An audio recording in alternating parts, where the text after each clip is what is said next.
crap. Good afternoon, friends. I'd like to welcome you today to What's in Tegan's Storage Locker. It's the show that dares to ask the question, just what is in my storage locker? The answer this week, well, the answer is always going to be comic books. I pick up a pile of comic books from, well, more or less around my house. But the storage locker is the unifying principle, the rubric, as it were. There's a little black cat who likes to interfere. I tried recording yesterday. He didn't let me record yesterday. He was feeling quite salty yesterday. I think he's feeling a little bit less salty today, but we're going to have to see.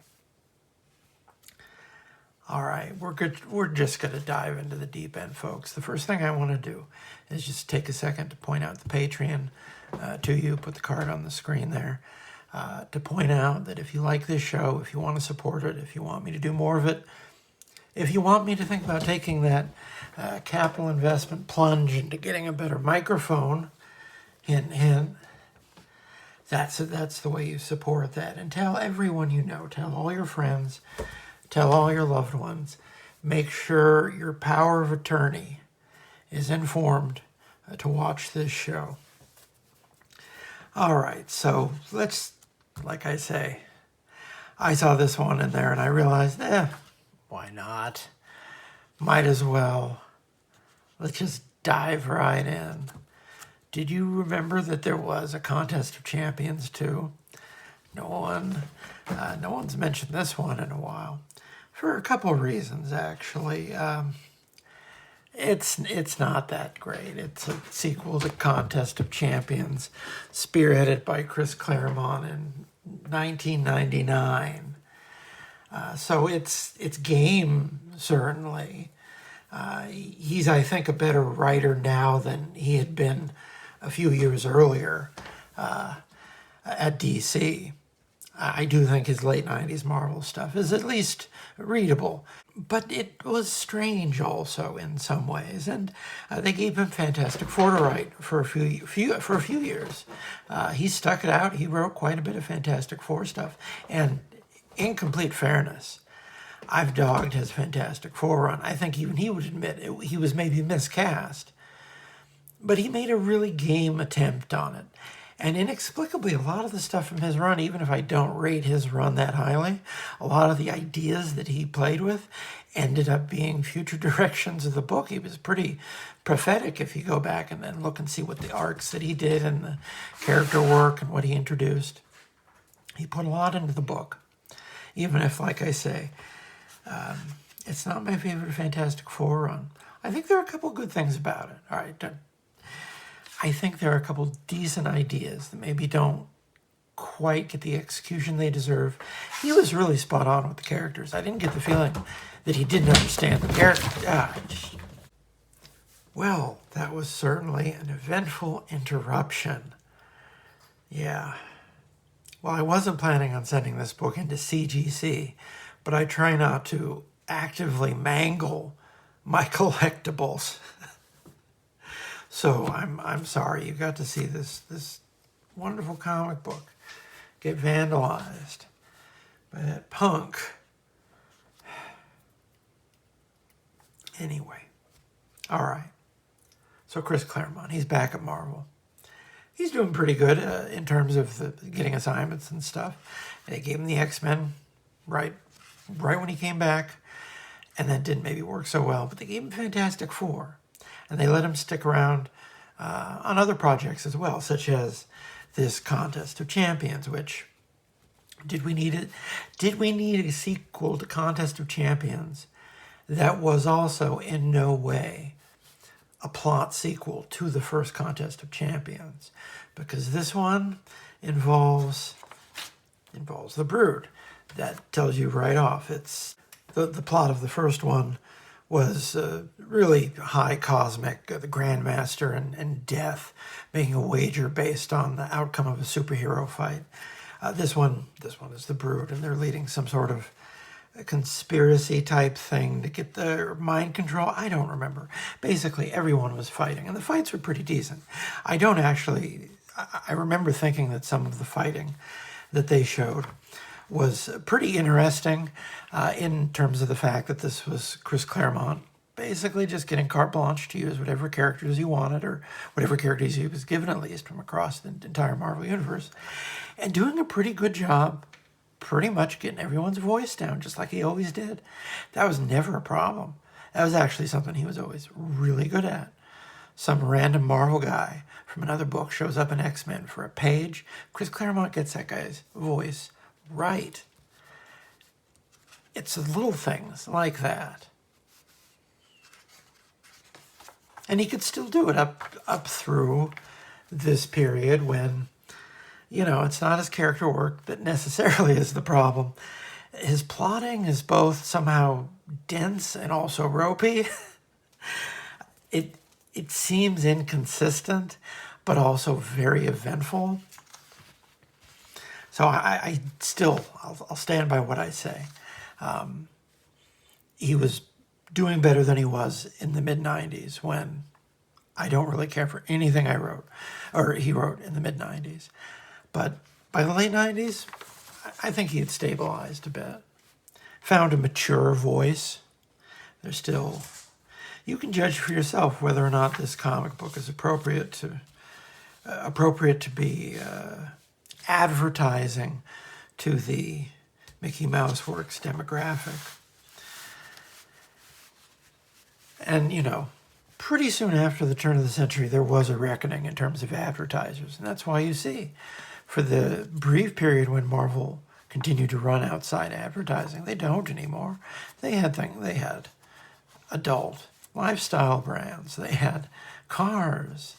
And Harley Davidson actually produced a few custom comics ads that showed up here and there over the years. They did lots of that stuff until the bottom fell out of all the advertising, and because no one's buying the comic books.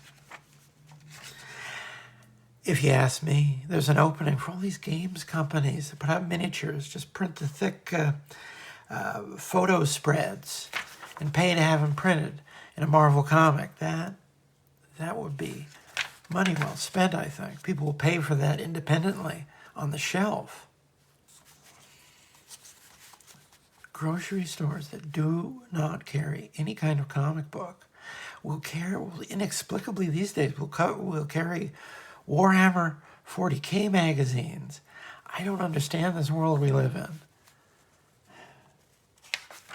But you look back at the 80s and you see, man, those gaming companies, the video game companies and the role-playing game companies put a lot of money into comics. They don't put that money into comics anymore, so there's no money in the comics.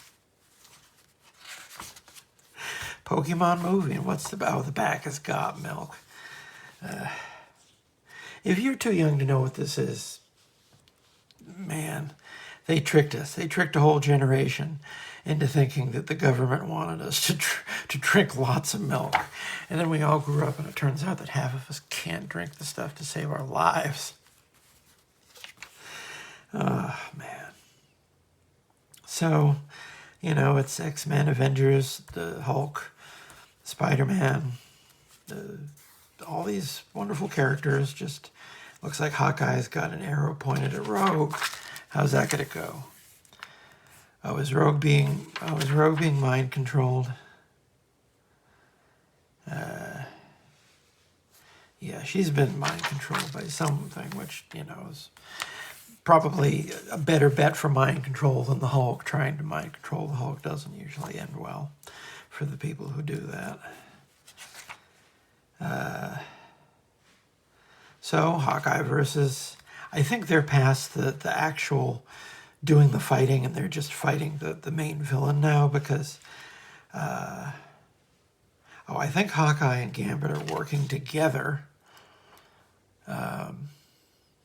Or no, are they fighting? Oh no, they're fighting. Did we have our credits yet, or did we just jump right into things? Oh, we just jumped right into things. So that's fun. Here's She-Hulk, Luke Cage, who's, was not very prominent at Marvel at the time. He had just, I think, lost the Heroes for Hire book, but they still threw him in there. They still tried to keep him in the mix, and it was just a few years before he really did find a solid benefactor with Brian Michael Bendis. Is that what Cyclops was wearing at the time? Of course, this was like 99. Cyclops was, I think he was just out of that costume, actually, when this comic was published. Psylocke and Storm and Iron Man. Although, he's hanging out with the X-Men these days.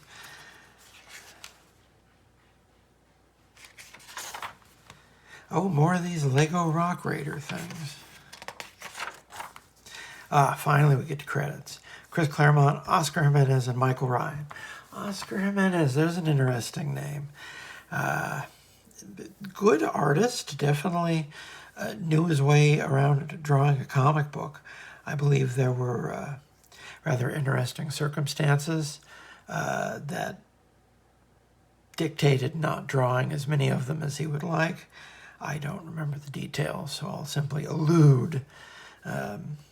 Michael Ryan, he's a familiar inker. No, I guess Michael Ryan is also penciling, because the inks are by Eduardo Alpuente, and Livesay were on full digital color by Atomic Paintbrush. And this is, the last year or so of the Bob Harris years, which, the last year or so of the Bob Harris years, they let off with a big crossover by Chris Claremont, which is it's cool in hindsight that they just let him have the reins like that. But in 1999, it was a choice. Well, there you go. Rogue can't lift Thor's hammer. Everyone knows that she actually can lift Thor's hammer, because her being worthy to lift Thor's hammer is actually the premise, turns out to be the premise of an issue of What If.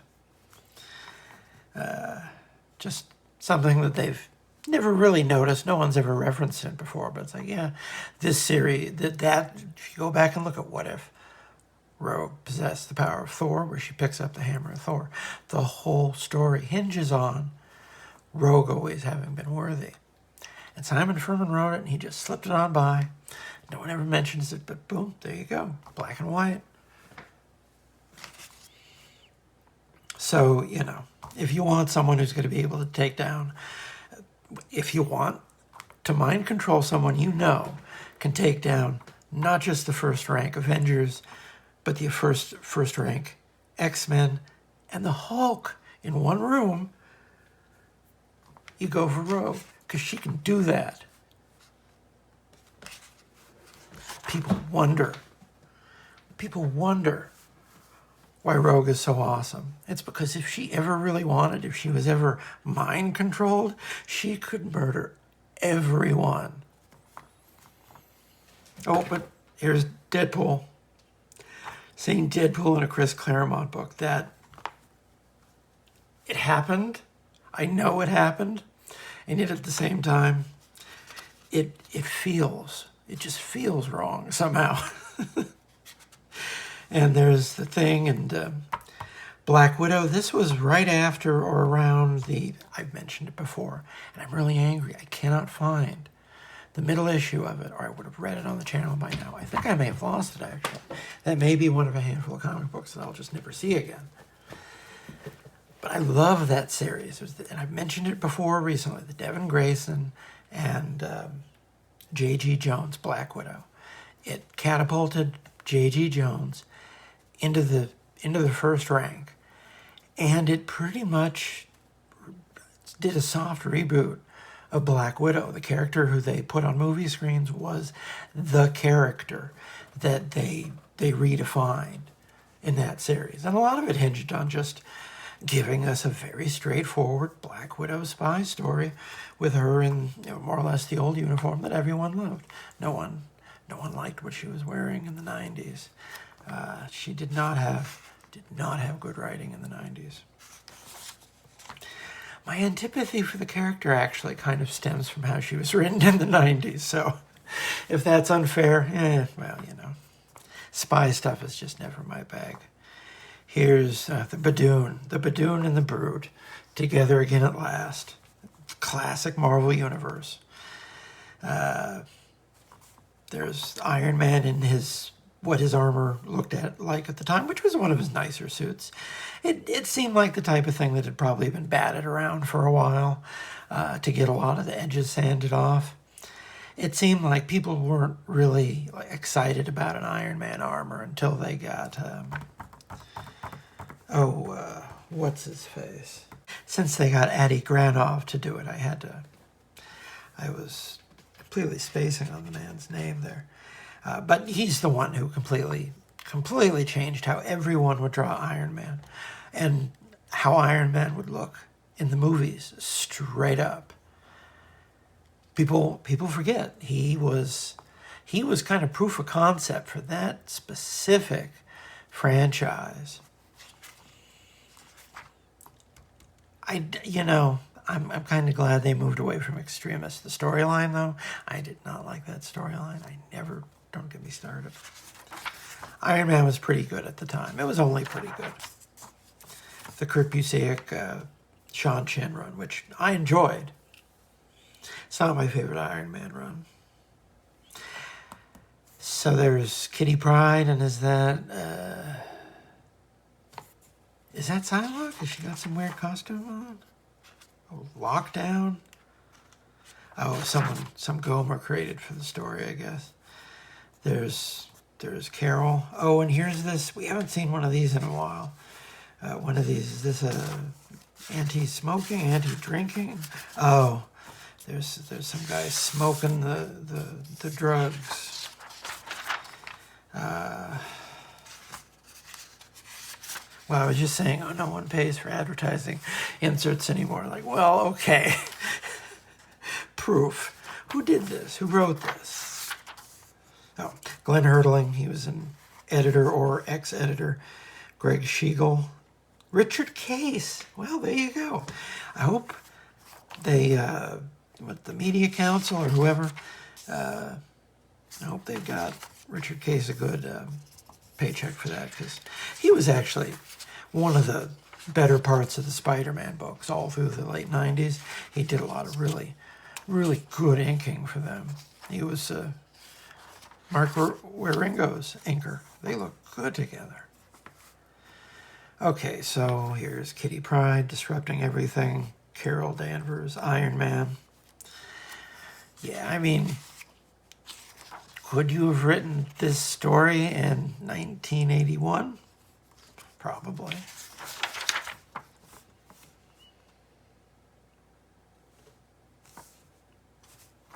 But it looks good. It looks good. And, you don't usually, it's just, you didn't always used to see these characters mixing. And then they did Avengers versus X-Men, and then you got sick of seeing them together. And I'm a fan of Uncanny Avengers. I'm a fan of Uncanny Avengers in all its incarnations because it is the book they give Rogue to shine, historically speaking.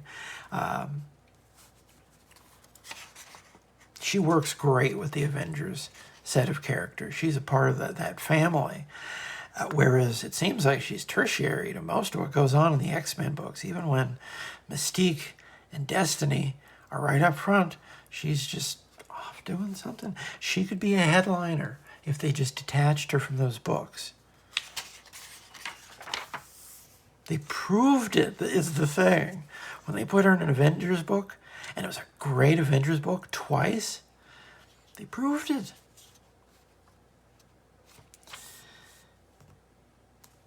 Neither series, no series that has carried the title Uncanny Avengers has ever been perfect. They've all been problematic in their way. But I've enjoyed all of them because they all had Rogue in them. They were all Rogue stories, in a sense. So, we'll come back to that. Oh, this was the height of when, WCW and WWF both had merchandising everywhere. Wrestling was so big that even I watched a couple wrestling shows in the late 90s because I was playing the video game, the WCW video game. It was a big favorite of my social circle.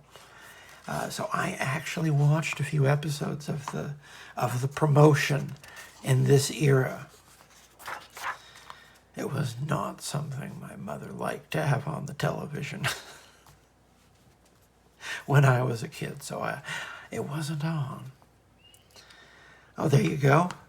Rogue, or whoever's got Rogue's body, is using Captain America's shield to block the Thing.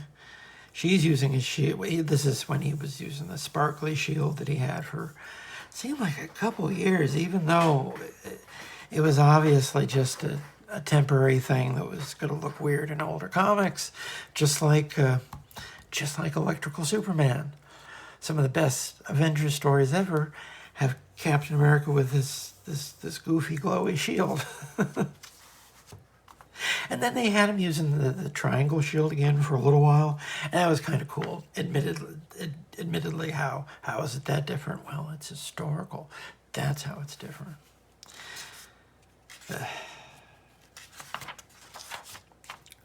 Okay, so Iron Man versus Rogue, whoever's, is it the Brood Queen? Yeah, the Brood Queen's got Rogue's body. So she's about to steamroll Iron Man. There's this Gomer from the crossover. Lockdown. Okay, so you need a character you invented for this story. Okay, yeah, I mean, like I say, this could have been like 1981. You should have tried harder, Mind Witch. You saved every mind but one. And that one will be the death of you. You're like, yeah, pretty much. Even if you take away everything else at this point, she's still got Carol's powers. Oh, you were wrong then, and you're wrong now. You were wrong then, you slag. Oh my goodness. Tell me Chris Claremont wrote this comic book without telling me Chris Claremont wrote this comic book. However, for those of you like me who cherish above all things a good Rogue Carol throwdown, I present to you, by Chris Claremont no less. There you go, the cover promised. Carol versus Rogue, and with Carol in this classic-ish version of her costume that she had for the better part of a decade, which I've always maintained I quite like that costume, but I understand that it was also strongly disliked. But anyway, this is one of my favorite costume eras for Rogue. They weren't putting her in the yellow and green jumpsuits anymore, pretty much for a solid decade. They gave her some variation, although especially when you got to the Bacallo years on X-Men, when he started drawing her with the mantle and cloak, oh my God, why they ever stopped doing that? She looked so good with a cloak. If they ever let me write Rogue, like top of the page, we're putting that bitch back in a cape. It looks good on her, and you fight it. Everyone likes the jacket. She didn't have a cape in the cartoon. Well, I know the cartoon's pretty popular right now, but just because it's popular doesn't mean it's right. She looks better in a cloak.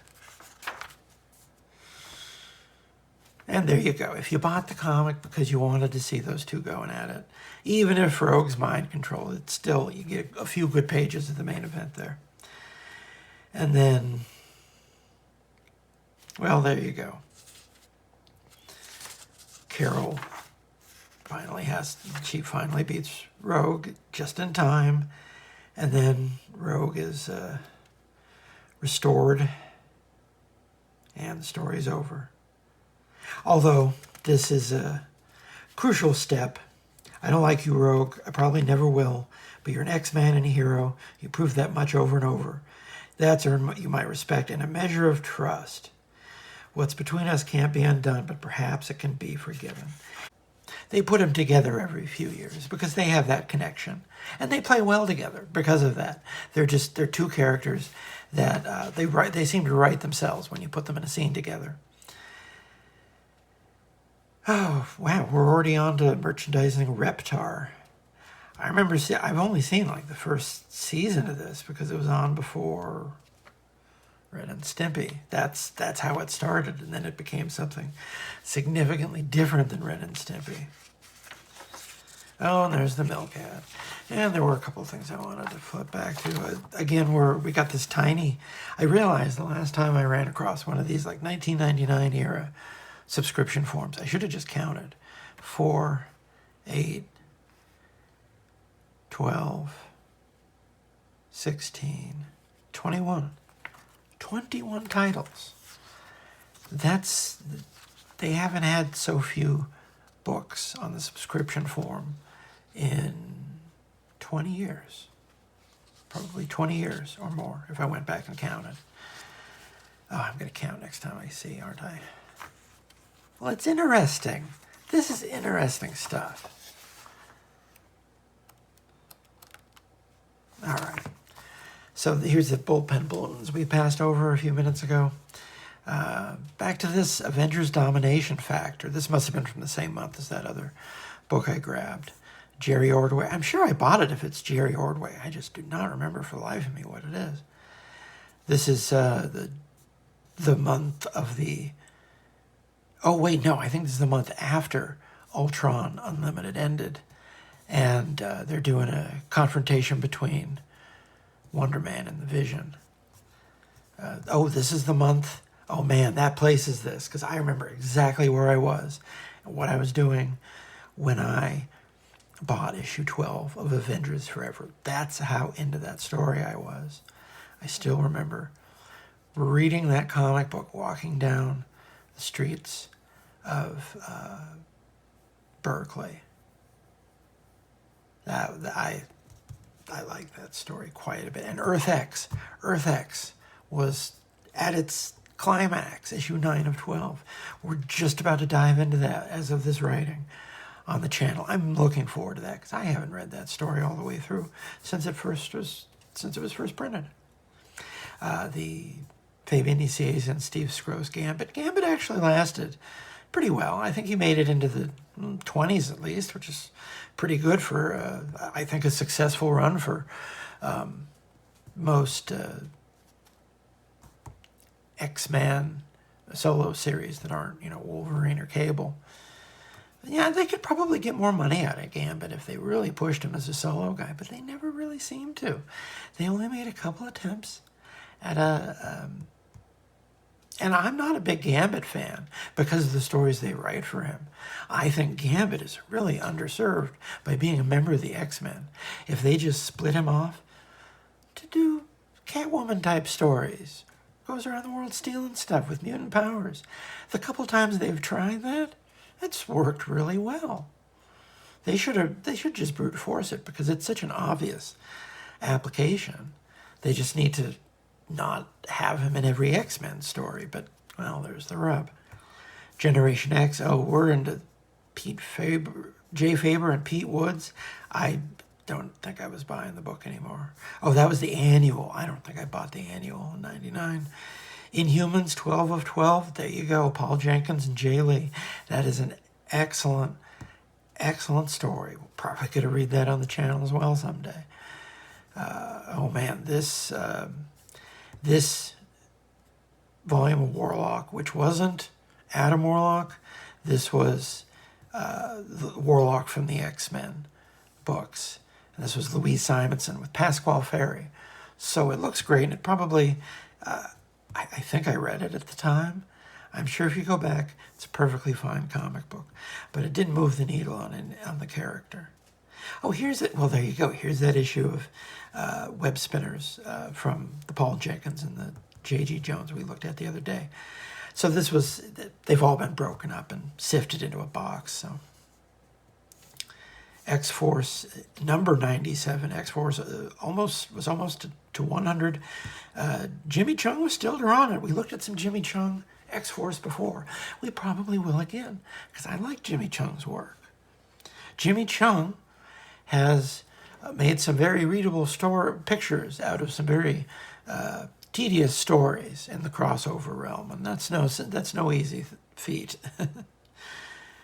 Joe Pruitt and Brett Booth on X-Men Unlimited. I don't remember that. This was when I dropped all the X-Men books. I wasn't getting anywhere near as much enjoyment out of the X-Men books as I was getting out of all the Avengers books, which I was loving.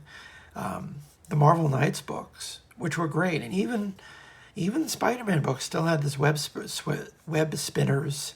I think I tripped over that last time too. But the X-Men books, they were struggling. This is the month that they brought back Wolverine's adamantium claws, which really, if you think about it, if you go back and look, he had bone claws for 4 years. 4 years. That's an eternity. In hindsight, did he have the bone claws for too long? Possibly. People didn't really care that much by the time they came back, because it was almost at that point like you were just, like a lot of stories in the books that time, it did feel like they were just settling accounts, dealing with some outstanding plot lines, and his adamantium was one of them. And another, they're not the mini Marvels, they're the bullpen bits. They've done a trade of Chris Giarusso's mini Marvel stuff, haven't they? Because they did a lot. And they even show up now and again. I think the last time I saw one was actually a couple of years ago on an issue of Elektra. But I guess in theory they're still in the mix. If you work at Marvel, put some mini Marvels in the next thing you put out. We love them. We want to see them. Get Fred Hembeck back. If you brought Fred Hembeck back to Marvel, I don't care what the book is. I would buy Morbius if it had Fred Hembeck in it. That's how much I respect Fred Hembeck. He needs to make a return to Marvel. That should be like a petition type thing. All right. Okay, you've been good. We haven't looked at some ALF in a while. Oh, you know me. You know I love ALF. And you know I have all the ALF. Every ALF that was ever printed, I bought at the time. And maybe they got a little bit loved to death. If you see, there's some stains on the cover. But this was my favorite comic book for much of its run. And it was always good. Even the end of the run, when probably sales were not that great, it was still an excellent, very readable book. And we go through this every time we see an issue. It's because they had a team of solid pros. They had Michael Gallagher on story, Dave Manick on penciler. He was an editor at DC for their horror books, and then he penciled ALF. Marie Severin inked, I think, just about every issue, although I want to say that we found a story that she didn't do the other day. Rick Parker, just solid prose down the line. And this is the one and the only time they tried to cross ALF over with the Marvel Universe. And they didn't do it the year after. It did not happen for Atlantis Attacks. And I am still salty about that, to be honest with you. The fact that they did not put ALF into Atlantis Attacks, when they managed to fit Conan into Atlantis Attacks, oh, man. I'm salty about it. So, how I spent my summer vacation and most of Willie Tanner's savings. The return of Rhonda.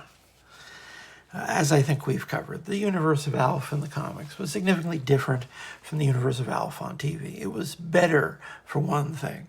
It wasn't produced under what are charitably described as heartbreaking circumstances. It was, by all accounts, a hellish ordeal for every single person involved. And yet, the comic book was fantastic. It was one of my favorite things. It was one of my favorite things for the entirety of its run. I remember I got issue 1 for Christmas one year. It was a big deal. That's how into ALF I was. We were an ALF household. We were all in on ALF. They did some ALF cartoons.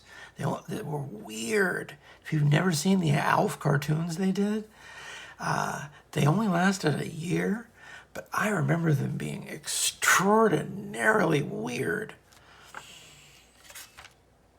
Here's yeah, this looks like Scott Shaw work. The lettering here sort of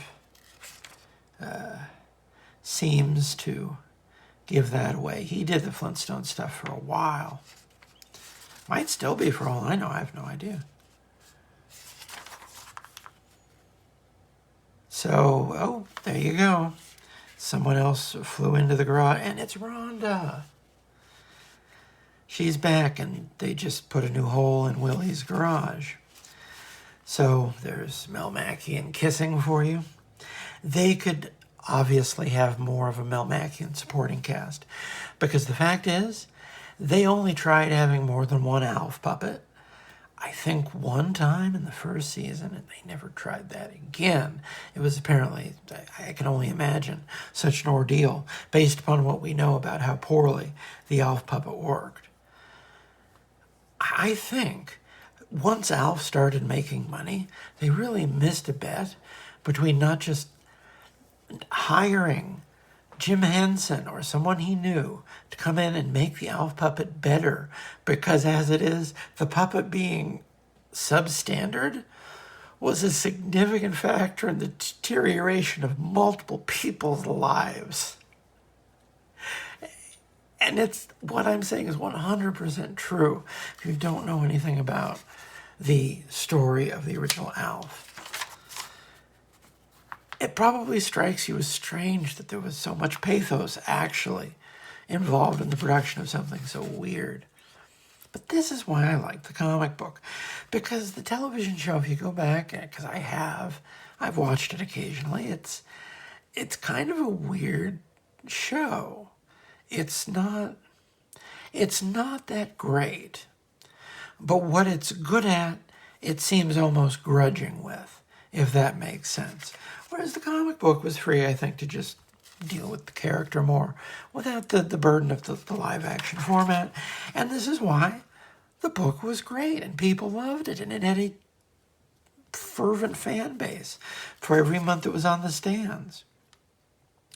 So she's talking about what they did, her and Skip, since the last time they met, because Rhonda's already been in the comic book by this time. They went and founded a new Melmac, and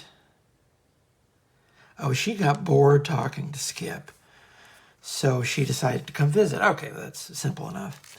Skip is just a kind of a schmuck. So, yeah, Alf's wearing clothes here. Didn't always, he wore clothes in the comic books, I think, more than he wore on the show, because I don't think the puppet could wear clothes.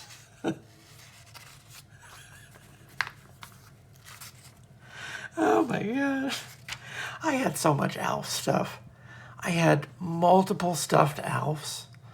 I went to Burger King to get all the little ALF dolls they had. I don't know if I got all of them, but I got a few of them. That's like how full into ALF the household was.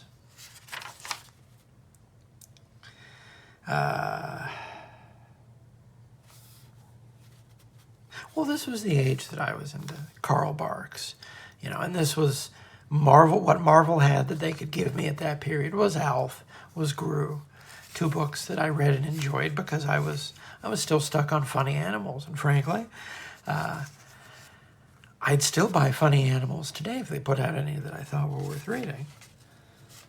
I'm just not attached to any of the cartoon characters they've been doing. But Marvel, what can I say? It was a real monkey's paw moment. Marvel announced they're going to be doing Uncle Scrooge comics again. And it was a very happy, part of the announcement was happy. The existence of the announcement was a good thing. And then we found out who was doing them. And straight up, I don't think it's quite as calamitous as some. He's just not my favorite writer. There's a lot of people who I think would have something interesting to do with the character. Hell, Mark Waid could probably write a dynamite Uncle Scrooge story if they gave him free rein. There's a lot of people. The guy they gave it to just wasn't anywhere near the top of my list, but I don't know. Don't ask me. They need to consult me. Don't ask me why they don't. Mickey Mouse Magazine. So they're just, so it ends up just being a visit, more or less. There's no plot other than getting to see her stick around and bug the Tanners for a couple weeks. So now they're on a camping trip in a van. If I recall correctly, he had to either get in a box or pretend to be a dog when they traveled. But out in the middle of nowhere, he's just walking around. And so they're just on a camping trip. They got marshmallows. They're going to tell scary stories. And there's Alf biting Willie in a hammock.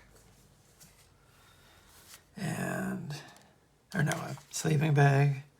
So they're going out, because there's a bobcat. And Alf's going to eat the bobcat.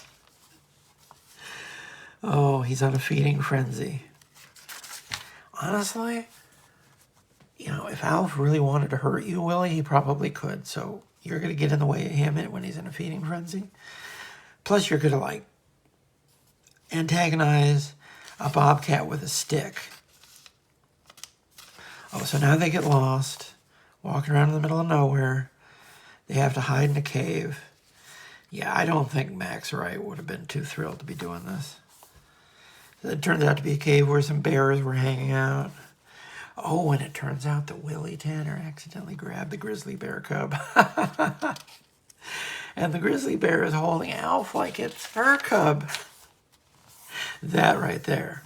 So they do a quick swap.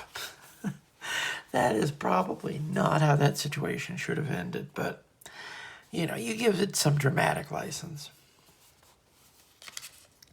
So they get back to the camp at dawn, and Willie is not happy. Oh, wow! They put 2 pages of Rocky and Bullwinkle in here. Now, here's something you'll really like. Oh, man, I bought most of I don't know if I still have it anymore. I think I still have a few of them. But I read these guys to death. My parents did, once they saw that they were putting out new Bullwinkle stuff, my parents pushed that towards me. They made sure I know who those guys were. Marvel put out a lot of, I think they had a good couple years with Rocky and Bullwinkle in the late 80s. I have a Rocky and Bullwinkle trade paperback they put out. Believe it or not, that's how popular the comics were for the time. But why do you have an ad for this comic? I'm already on board. You could probably try to sell me another Marvel comic with more efficiency than you're using this space. All right, so we're having a staycation. Oh, no, he's going to the baseball game. Oh, so he's tailgating. He's going out to tailgate at the baseball game, is he? He's got tickets, and he apparently through work, he got tickets to a box, what do they call those things? You can tell. A box room, box seating? Is that what that's called? You can tell I'm not that big of a sports person. But so Alf can go, he just has to hide in the cooler. So they get to go see the baseball game, and then Alf causes chaos with some sort of strange alien musical instrument. Yeah, there was more prop comedy in the comic book. Alf, he's walking around like someone with the world's worst case of post-traumatic stress syndrome because he lost his entire planet. And this is just what he does to deal with that, is act like an absolute fool. There's a lot of pathos in Alf, behind and in front of the camera. Oh, so he's got some sort of magic magnet. Oh, it's a ball repulsor. Oh, my goodness. Oh, they were still putting these at prizes or cash ads when I was a kid. There you go. So he's messing up the baseball game. Can't have have Alf messing up the baseball game. Catch it, you meatball. Yeah, everyone loves Alf. That's the thing. You think you don't like Alf, but if you look deep in your heart, I think you're going to find that you love Alf. You don't know it, but you do. Who can hate the lovable Melmacian? Oh, so he's sick. He's come down with some sort of illness. So they have to run to Alf's car. You didn't see Alf's car very often on the show, I don't think. And he's got the Free Home Companion Healthcare Manual by Dr. Malpractice.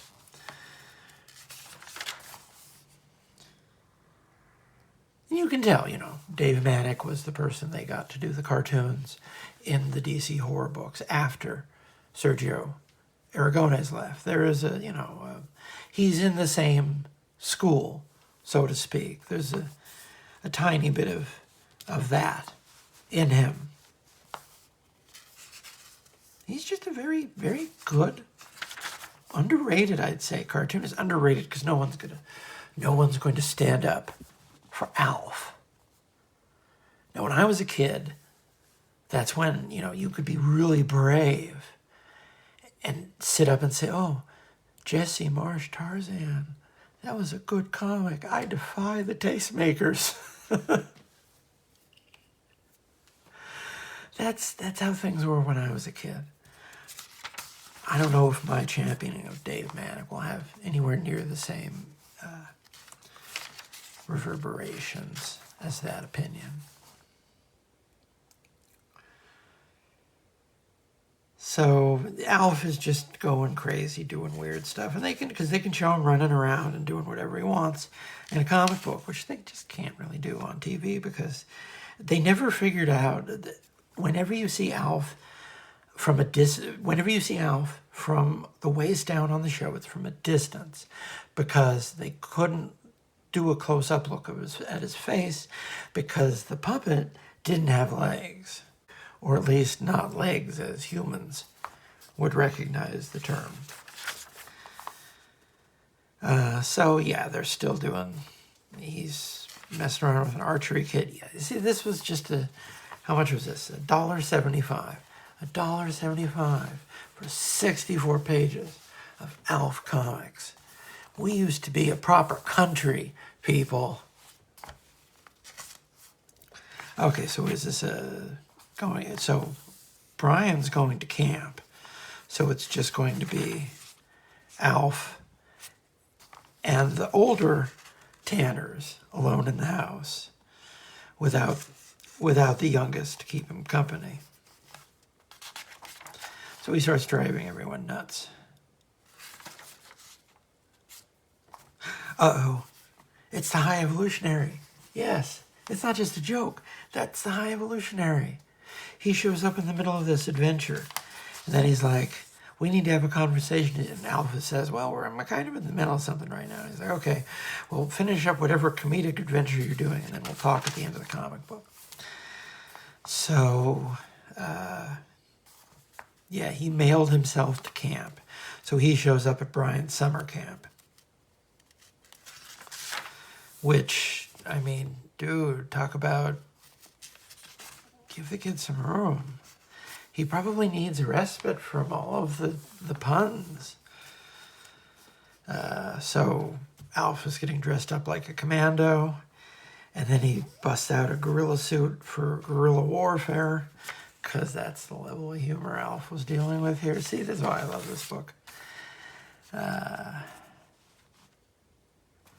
And he's just running around and tormenting all the campers. And it's easier for Alf to run around if he's just scaring everyone in a gorilla costume, I guess, is the logic behind. But he's still dressed like a commando underneath the gorilla costume. He liked costumes. He apparently had no trouble getting Alf-sized costumes. Oh, so he's got the tennis racket, and he's just going to keep driving people nuts. And he's breaking rocks because Willie's fed up. But here's the High Evolutionary, to see what's going on with our friend ALF.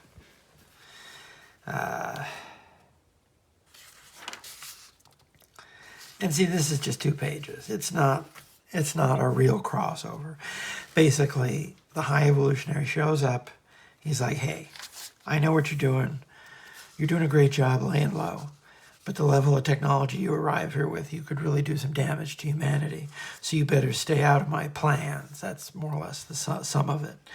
And then the very last page is him waking up surrounded by all the comic books that he read to give him the nightmare of being 11 Holy Hand and her sisters. What a nightmare. That's the last time I read 11 Marvel annuals before going to bed. There you go. Oh, man. Tropical Candelicious? They don't make those anymore. Those are probably great. Any candy they don't make, just, you know it tastes better than the candy you can buy today. Just automatically assume. They put, like, sawdust in everything nowadays. They were still had a lot of juice in the G.I. Joe tank. I remember William and the Refrigerator Perry. That was kind of a big deal when that happened. Major Blood. And here's the Star Signals. They put out 6 books this month, 2 ALF books, ALF 8 and ALF Annual number 1. They were on issue 27 of Heathcliff. I think Heathcliff ended up lasting the longest of any Star book. I think it lasted into the 50s or the early 60s, I want to say. Flintstones Kids 8. Fraggle Rock 5. I don't remember who did Fraggle Rock. I know that Marie Severin was doing Muppet Babies. She was penciling that too. So if you run across any Muppet Babies, snatch those things up, because they're drawn by Marie Severin, and they are like just about everything involved with the Muppets. It's usually a cut above just about everything else around it once you take a look at it. I mean, you know, Marie Severin had her own book in the late 80s. It was, you know, Muppet Babies, but hey, it looked great. So here's a profile for Rick Parker in the Star books. Now the funny thing is, he would go on to actually have a bit of success as an artist in his own right with the Beavis and Butthead comic book. And the Beavis and Butthead comic book was actually fairly successful for a couple years there. And he did a great job with it. He was the perfect artist for the moment, and he just happened to be a staff guy at Marvel. I have a couple issues with that, only a couple. All right, one good turn deserves another. We looked at ALF, now let's look at Wildcats. This is from the Travis Charest. I think it's Charest. I'm going to feel awful silly if I find out it really was Charest, but I heard people say Charest. And, well, Scott Lobdell. There's only so far you can go without running into Scott Lobdell in the 90s. He worked with a lot of very good artists. Now, this run of Wildcats, I think, is notable basically for being a venue for this guy to draw these characters. I don't think I remember anything that happened here. And to my discredit, I dropped the book when Travis Charest was not drawing it anymore.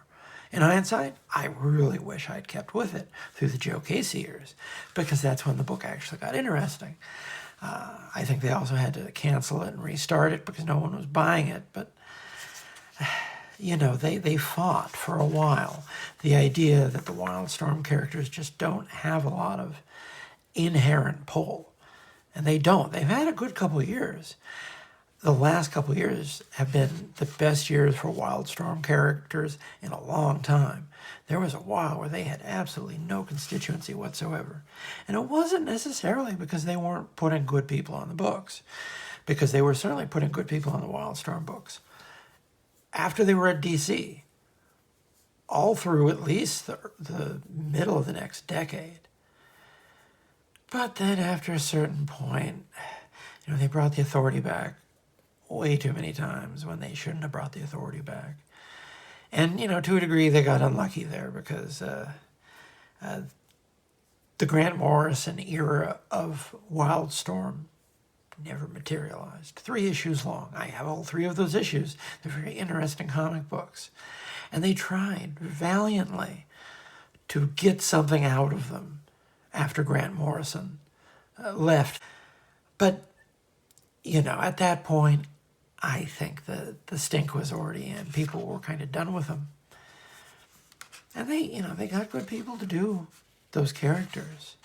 They just didn't seem to go anywhere. But the last couple of years, it seems like you've had a new wave of appreciation for those characters now that, all the Image stuff is turning 30. So it hits the nostalgia ticket, and then you see people going back and taking it a little bit more seriously. And to be fair, this is already, I think, taking Wildcats as seriously as the concept had ever taken itself. Even the Alan Moore years, I think, were very sort of deliciously aware of the type of comic book that it was producing. But here, I think, is when you see legitimately, Travis Charest's art. It elevates the material. And then when Joe Casey takes over, he actually tries to make something of it. And by then, I think, there's maybe something there to be hammered into shape. But it's, also possibly not an idea with that many fruitful iterations in its DNA. I don't know. My gut tells me that there's no such thing as a dead concept. It all just needs someone to come in and crack it open, because we've seen too many times in the history of this industry something that is absolutely dead in the water. They get the right set of eyes to come in and take a look at it, and suddenly it can support 3 books. I've seen it happen so many times that you can't rule anything out. But certainly, people weren't looking at Wildcats in the early 90s and saying, well, this is going to be a career player that has an extended run by Alan Moore and later by Joe Casey. We wouldn't have known who Joe Casey was in 1992, but the principle remains. It definitely evolved significantly. So, mind control. Was there some sort of mind control? Was that EMP? EMP? I don't know. I don't know, just another... Oh, I guess that he's not... That's just a weird angle for that. It feels possibly like these people's heads are slightly too big for their bodies, which is why I'm getting thrown about the proportions there. Man, look at this. I'm not even paying any attention to anything anyone's saying in these word balloons. But, man, there's a reason why they talk about this guy like they do. Because he's this good. Like, boom, there you go. And you see little bits and pieces of other people, like Joe Quesada. I think Joe Quesada really takes a lot out of Travis Charest at this point in his career. For instance, I think there's a kinship there. It's also some J.G. Jones, definitely. This is about when J.G. Jones made that huge breakthrough on the Black Widow Limited series. So the turn of the century period, it was going to be fruitful for a number of artists who were just coming into their own. And this Wildcats book, which was, I want to say, this is 98? July 99. So, late spring of 1999. This is when the Wildstorm material it's at DC by now, I want to say, looking back again. Yeah, DC. They're already at Warner Brothers, Owen, Spawn. I think this is the last season of this. And then it just died because the network got sick of making Spawn cartoons. I watched a video about that the other day on what was it? Hidden Galaxy? Secret Galaxy? I like that guy. He's funny.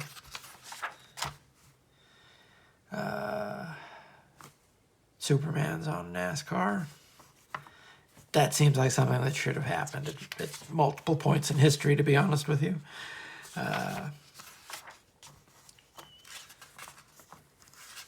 Man, something weird going on here. Is that what's his face? Oh, it's Grifter. Is that what's its face that listened to me pretending like I know who anyone is in a Wildcats comic? I've read a fair number of issues of Wildcats. The best thing about Wildcats was the toys they put out for the 90s cartoon, which were really cool and actually were playable. You could pose them. They were underrated for that reason. And oh my goodness! Oh man. It's a shame to see what they become. Because my friend and I, we went to get this on the first day it was out. That's how big on the ATR bandwagon we were at the time. They were really exuberantly anti-fascist at a time when that was not the pose in the media. And they had their ads in comic books, so... Now, as to anything that they've done in the last 20 years, I declaim all knowledge.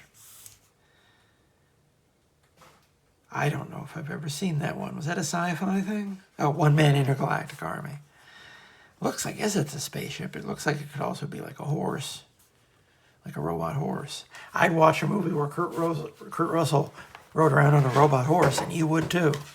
What are you doing? Oh, maybe I need to go pay some attention to you-know-who.